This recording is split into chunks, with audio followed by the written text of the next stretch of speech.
الحمدللہ رب العالمین والصلاة والسلام علی سید الانبیاء والمرسلین اما بعد فاعوذ باللہ من الشیطان الرجیم بسم اللہ الرحمن الرحیم۔ اللہ تعالیٰ قرآن مجید فرقان حمید میں ارشاد فرماتا ہے وَإِذَا أَنْعَمْنَا عَلَى الْإِنسَانِ أَعْرَضَ وَنَأَىٰ بِجَانِبِهِ وَإِذَا مَسَّهُ الشَّرُّ فَذُو دُعَاءٍ عَرِيضٍ۔ یہ آیت مبارکہ ہے، سورہ حامیم سجدہ ہے اور اس کی آیت نمبر 51 ہے۔ اللہ تعالیٰ ارشاد فرما رہا ہے وَإِذَا أَنْعَمْنَا عَلَى الْإِنسَانِ أَعْرَضَ وَنَأَىٰ بِجَانِبِهِ، اور جب ہم آدمی پر احسان کرتے ہیں تو وہ آدمی منہ پھیر لیتا ہے۔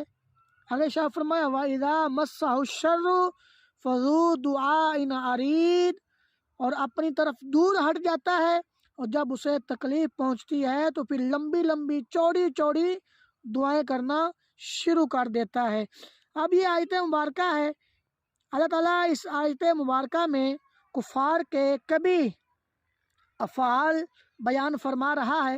اللہ تعالیٰ فرماتا ہے جب ہم کافر انسان پر احسان کرتے ہیں تو وہ اس احسان کا شکر ادا کرنے سے منہ پھیر لیتا ہے اور اس نعمت پر اترانے لگتا ہے اور نعمت دینے والے پروردگار کو بھول جاتا ہے۔ یعنی کہ اللہ تعالیٰ نے کسی کو نعمت دی، ٹھیک ہے، اس نے اس نعمت پر احسان اللہ نے کیا اس پر، لیکن جو اللہ نے اس پر نعمت دی ہے وہ اللہ تعالیٰ کا شکر ادا نہیں کر رہا، اپنے منہ کو پھیر رہا ہے اور پھر وہ اس نعمت پر اترانے لگتا ہے انسان، اور نعمت دینے والے پروردگار کو انسان بھول جاتا ہے اور اللہ تعالیٰ کی یاد سے تکبر کرتا ہے۔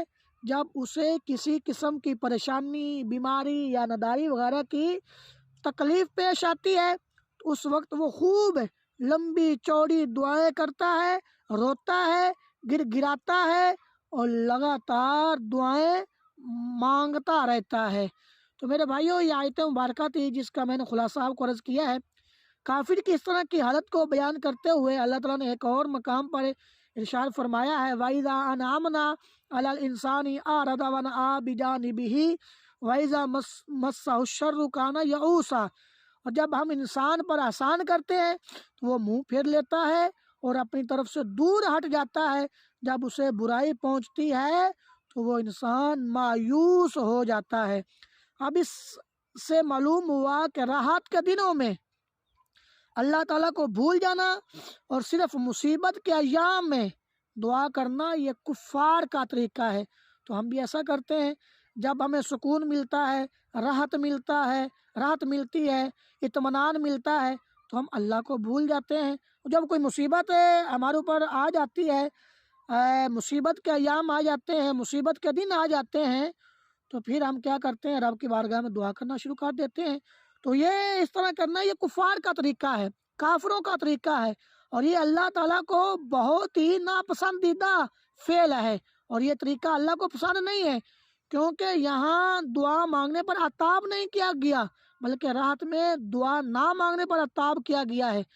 یہ عمل مصائب اور آلام کے وقت مانگی جانے والی دعاؤں کے قبول نہ ہونے کا سبب بھی بن سکتا ہے، جیسا کہ حضرت ابو ہریرہ رضی اللہ تعالی عنہ سے روایت ہے کہ رسول اللہ صلی اللہ علیہ وسلم نے ارشاد فرمایا جس آدمی کو یہ بات پسند ہو کہ اللہ تعالیٰ سختیوں اور مصیبتوں میں اس کی دعا قبول فرمائے تو اسے چاہیے کہ وہ صحت اور کشادگی کی حالت میں کثرت سے رب کی بارگاہ میں دعا کیا کرے، تو اللہ تعالیٰ ایسی دعا کو قبول فرمائے گا۔ لہٰذا مسلمانوں کو چاہیے کہ راحت میں، آسانی میں، تنگی میں، مشکلات میں، مصائب و عالم میں، ہر وقت الغرض ہر حال میں اللہ تعالیٰ سے دعا مانگا کرے اور اسی سلسلے میں کافروں کی روش پر چلنے سے بچیں۔ اللہ تعالیٰ ہم سب کو عمل کی توفیق عطا فرمائے۔ لیکن ہم آج کل کیا کرتے ہیں، اگر کوئی اللہ تعالیٰ ہمیں نعمت دے رہا ہے تو ہم اللہ تعالیٰ ہمارے اوپر احسان کر رہا ہے، ہم اس احسان پر اللہ تعالیٰ کا شکر ادا نہیں کرتے۔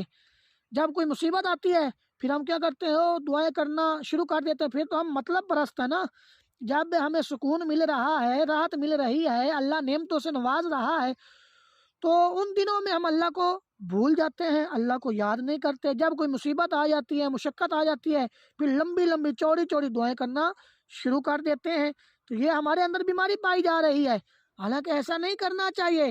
اور اس آیت سے اشارتاً یہ بھی معلوم ہوتا ہے کہ بندے پر نازل ہونے والی ہر بلا، ہر مصیبت، نعمت ہو، رحمت ہو، مصیبت ہو، تنگی ہو اور آسانی ہو، اللہ تعالیٰ کی طرف سے یہ ہوتی ہے۔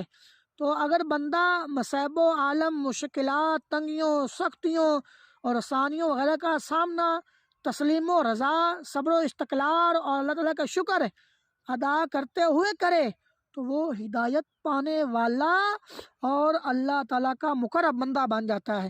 اب مصیبتیں آ رہی ہیں، مشقتیں آ رہی ہیں، نعمتیں مل رہی ہیں، رحمتیں مل رہی ہیں، اور اسی طرح مشکلات آ رہی ہیں، تنگیاں آ رہی ہیں، سختیوں کا سامنا کرنا پڑ رہا ہے، تو آسانیوں کے ساتھ سامنا کرنا چاہیے، صبر کے ساتھ سامنا کرنا چاہیے، صبر و استقلال، تسلیم و رضا اور اللہ تعالیٰ کا شکر ادا کرتے ہوئے یہ کریں، تو وہ آدمی ہدایت پا جائے گا اور اللہ تعالیٰ کا وہ آدمی مقرب بندہ بن جائے گا۔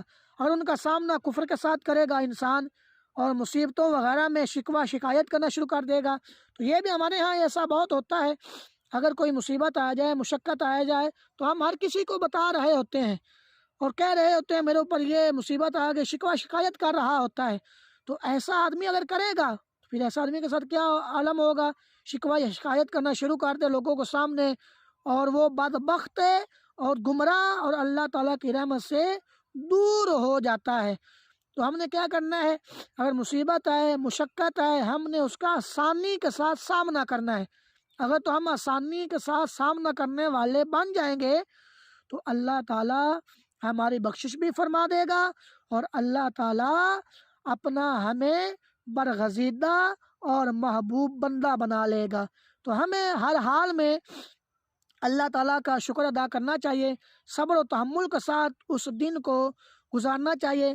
آپ ایک ذہن میں رکھ لیں کہ اگر کوئی بھی مصیبت آئے، مشقت آئے، تو آپ نے ذہن میں یہ رکھنا ہے جملہ ایک، انشاءاللہ اللہ نے چاہا تو آپ کی زندگی جو ہوگی یہ آسانیوں کے ساتھ گزرے گی، خوشیوں کے ساتھ گزرے گی۔ آپ نے ایک ذہن میں جملہ کیا رکھنا ہے کہ یہ وقت بھی گزر جائے گا۔ اگر مصیبت آ رہی ہے تو ذہن میں رکھنا ہے یہ وقت بھی گزر جائے گا، خوشیاں آ رہی ہیں تو مائنڈ میں رکھنا ہے یہ وقت بھی گزر جائے گا۔ تو انشاءاللہ اللہ نے چاہا تو بہت ہی اچھی ہماری زندگی گزرنا شروع ہو جائے گی۔ تو مسلمانوں کو چاہیے کہ زندگی میں آنے والی مشکلات وغیرہ میں اللہ تعالیٰ کی رضا پر راضی رہے، اور ہر مشکل، ہر مصیبت میں اچھی طرح صبر کیا کریں۔ حدیث قدسی میں ہے کہ اللہ تعالیٰ ارشاد فرماتا ہے، جب میں اپنے بندوں میں سے کسی بندے کی طرف اس کے بدن میں، اس کے مال میں یا اس کی اولاد میں کوئی مصیبت بھیجوں، پھر وہ اس مصیبت کا سامنا اچھی طرح صبر کرنے کے ساتھ کرے، تو میں قیامت کے دن اس کے لیے مزان نصب کرنے یا اس کا نامہ اعمال کھولنے سے حیا فرماؤں گا۔ اب دیکھیں یہ کتنی پیاری حدیث قدسی ہے۔ تو ہمیں صبر کرنا چاہیے، مصیبت آ جائے، مشقت آ جائے تو رب کی بارگاہ میں آنا چاہیے۔ جب نعمتیں اللہ دے تو اس وقت بھی رب کی بارگاہ میں آنا چاہیے، اللہ کو بھول جانا نہیں چاہیے۔ ہم کیا کرتے ہیں، نعمتیں ملتی ہیں تو ہم اللہ کو بھول جاتے ہیں، تو ایسا نہیں کرنا چاہیے۔ اللہ تعالیٰ ہمیں عافیت نصیب فرمائے۔ اگر زندگی میں کوئی مشکل یا مصیبت آئے تو اس پر صبر کرنے کی اللہ تعالیٰ ہم سب کو توفیق عطا فرمائے۔ آمین بجاہ النبی الامین صلی اللہ علیہ وآلہ وسلم۔